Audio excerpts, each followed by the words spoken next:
Salut à tous, bienvenue sur My Travel Project et aujourd'hui je vais vous présenter mes 8 indispensables que je prends là-dedans quand je pars en sac à dos. Bon du coup c'est parti. Premier truc que je prends tout le temps, c'est la Travel Cover. Je le prends quand je prends des bus, quand je prends des avions surtout parce que le problème du sac à dos, enfin en tout cas du mien, c'est que on peut pas le fermer avec un cadenas parce qu'il y a une fermeture là et une fermeture là, donc c'est pas trop pratique. Ça coûtait 20 €. Et en fait c'est un sac littéralement, qu'on peut replier, ce qui est plutôt pratique quand on l'utilise pas. Bon ça le truc est plutôt grand et ça permet de mettre son sac à dos dedans, plus d'avoir un petit peu de place. Donc moi je peux également mettre mon sac de couchage avec quand je l'emmène, donc c'est plutôt pratique. La Travel Cover en fait c'est pour des sacs à dos avec une contenance entre 40 et 70 litres. Le mien c'est un 50 litres. Avec le sac de couchage du coup ça prend un peu plus de place mais ça rentre dedans. Et c'est pratique parce qu'au moins je peux mettre un cadenas. Alors c'est sûr que ça protège pas non plus de tous les risques, mais c'est en tout cas peut-être un minimum dissuasif et c'est quand même plutôt rassurant. En plus il y a une étiquette évidemment pour mettre le nom, l'adresse, tout ça. Ça évite aussi que les cordons du sac, les sangles sur le côté se cassent, soient accrochés par d'autres choses.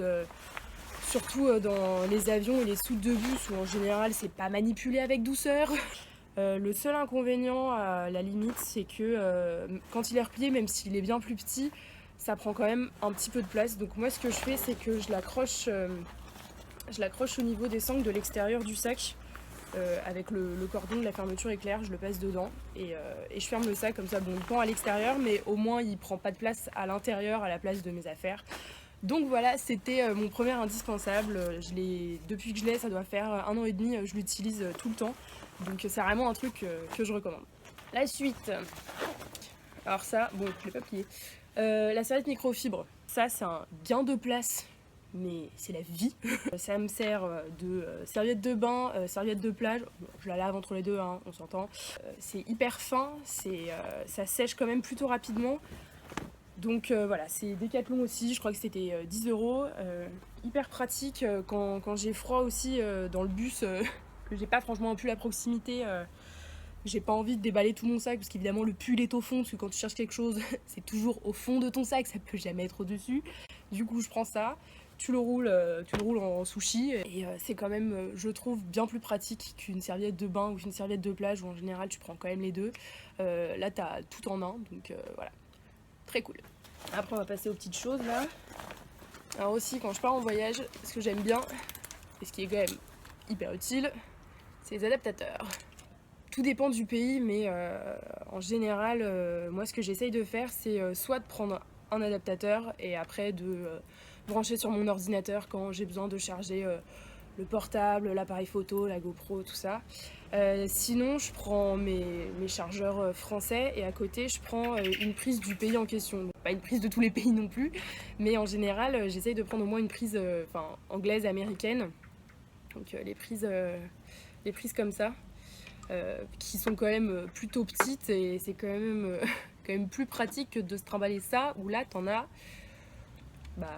je sais pas, 5-6 et au final tu vas sûrement en utiliser qu'un. Ouais, moi ce que je conseillerais c'est soit de prendre un adaptateur, soit de prendre directement une prise du pays en question. Voilà, ça c'est le premier adaptateur que j'avais acheté. Bon, clairement je l'ai pas pris souvent parce que ça sert quand même un peu à rien quoi. Genre c'est super pratique sur le moment, tu te dis super, c'est bon, j'en ai pour tous les pays et au final j'ai dû utiliser, j'ai pas, une prise là-dedans, peut-être 2 grand maximum. Adaptateur ou prise du pays, c'est ce que je conseille. Ça coûte 3 francs 6 sous et si t'en as pas, t'en trouves en duty free juste avant de prendre ton avion. Ça je l'avais acheté quand j'étais au sud du Niagara et au final ça m'a toujours servi, c'est le couteau suisse.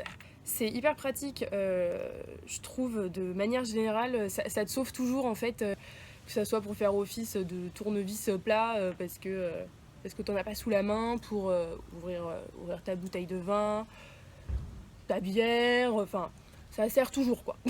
Le seul truc auquel il faut penser si tu mets ton sac à dos en cabine et pas dans la soute, c'est que ça c'est considéré comme un objet dangereux et que du coup il faut le mettre en soute. Donc voilà, mon ancien couteau suisse, il est parti dans la boîte à objets dangereux, donc je l'ai jamais récupéré. Donc mon prochain indispensable, c'est une pochette que j'ai utilisée pour la première fois il y a 4 ans quand je suis partie au Vietnam.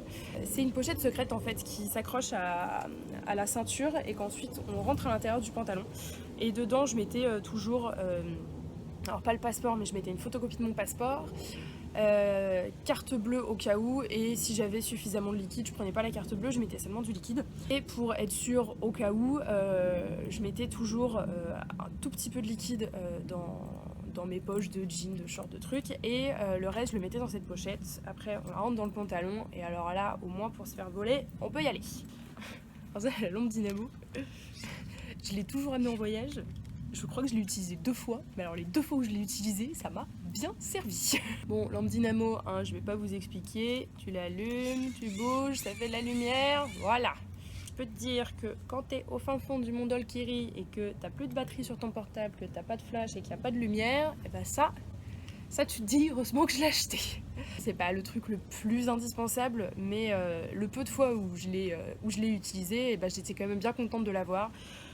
C'est pas non plus quelque chose qui prend énormément de place, ça coûte 5 € chez Decathlon, c'est ok ça, donc c'est les petits trucs que t'achètes en achat compulsif juste avant de passer ta carte bleue. Mais au final, bah voilà, c'est toujours quelque chose d'utile, même si on l'utilise pas souvent, et bien sur le coup on est bien content de l'avoir. Ah, le kit de couture. Mais ça, ce qui est cool, c'est que tu l'achètes pas en fait. Le kit de couture, tu le trouves dans les avions. Donc là, c'est un kit de couture Iberia. Les boutons, je m'en suis jamais servi, mais les aiguilles et le fil, c'est pas franchement pour des urgences, hein, mais bon, au final, t'as ton t-shirt qui a un trou, t'as envie de le refaire, et bah écoute, c'est toujours plus sympa. Moi, je l'utilisais surtout quand j'étais dans des pays pour coudre mes drapeaux sur mon sac à dos. Alors bon, parfois on n'a pas nécessairement toutes les couleurs, parce que moi ce que je fais, c'est que je couds avec le fil, évidemment, la couleur du drapeau, sinon c'est super moche. Mais bah voilà, ça dépanne bien, et puis voilà, une activité sympa à faire quand t'as 3 heures à attendre dans un terminal de bus. Le dernier, les sacs Ziploc. Les sacs Ziploc, j'en avais déjà entendu parler et en final je l'ai fait qu'une fois. Et en fait c'est pour ranger tes vêtements et les trouver plus facilement dans ton sac en les triant par type quoi. Donc le Ziploc sous-vêtements, le Ziploc t-shirt, le Ziploc chaussettes, voilà. Et c'est vrai qu'au final, le sac est bien mieux rangé, parce que moi, ce qui m'arrive souvent, c'est que mon sac, il est rangé, mais de façon militaire au début, et puis au bout de 2-3 jours en auberge de jeunesse, c'est la foire d'Empoigne, je retrouve plus rien. Et après 2 semaines de voyage, je retrouve des t-shirts que je pensais avoir perdus dans l'auberge de jeunesse d'avant. Donc ça, c'est plutôt pas mal. Bon, alors ensuite, là, c'est des ziplocs sans fermeture, mais les ziplocs avec fermeture coulissante, c'est quand même bien plus pratique. Ça peut aussi faire office de sac de linge sale, par exemple. Donc voilà, encore une fois, ça se trouve dans toutes les cuisines, c'est pas cher, et pour le coup, ça sauve bien la vie aussi. Donc voilà, c'était mes 8 indispensables de voyage. Donc évidemment, dépendamment du pays, il y en a toujours d'autres, mais en tout cas, c'est ce qui revient le plus souvent dans mon sac quand je pars. Ça fait longtemps que je suis pas partie, mais normalement ça sera pour bientôt. Il y aura une semaine en Croatie cet été, donc je pourrais ressortir mes petits indispensables et du coup vous faire d'autres vidéos.